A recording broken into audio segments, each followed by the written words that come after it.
The villagers had always warned travelers to avoid the mountain pass at night.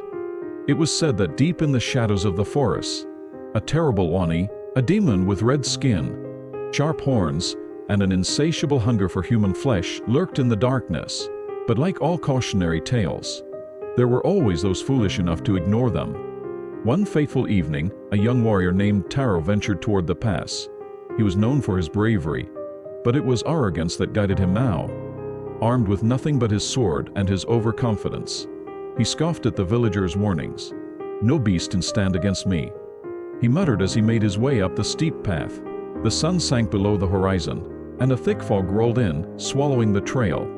The trees, twisted and gnarled, seemed to close in on him. Still, Taro pressed forward, his hand gripping the hilt of his sword tightly. He had heard of the Oni before, but to him, they were just story tales told to scare children. But then, a low growl echoed through the trees, freezing his steps. His heart quickened as he scanned the darkness. Suddenly, from the fog emerged a massive figure, its outline barely visible at first. Then, with a thunderous roar, the Oni stepped into view, its towering form. Illuminated by the pale moonlight, red skin glistened with sweat, two jagged horns jutted from its forehead, and its fanged mouth stretched into a wicked grin. Taro drew his sword and raised it defiantly. "Demon, you will not find me an easy meal," he shouted, trying to steady his shaking hands. But the Oni simply laughed, a deep, guttural sound that rattled the trees. "I smell your fear, human," it growled, "and fear makes the flesh all the sweeter." With lightning speed, the Oni lunged at Taro, its massive club, swinging down with terrifying force.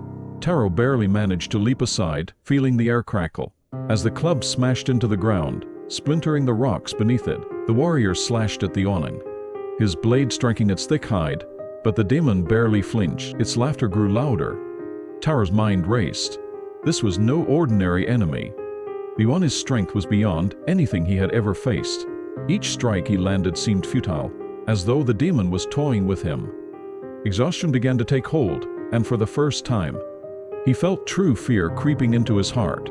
Just as the Oni raised its club for a final, crushing blow, Taro remembered the villagers' words: "The Oni feeds on fear." His terror was making him weak, making him vulnerable. In a moment of clarity, Taro closed his eyes and steadied his breath. He forced the fear from his mind, replacing it with calm determination. The Oni hesitated, its grin faltering as it sensed the change in Taro's resolve. The air around them seemed to still. With newfound courage, Taro sprang forward, evading the Oni's attack and delivering a precise strike to the demon's neck. This time, his blade cut deep. The Oni roared in agony, staggering back as dark blood spilled from its wound. Taro didn't stop.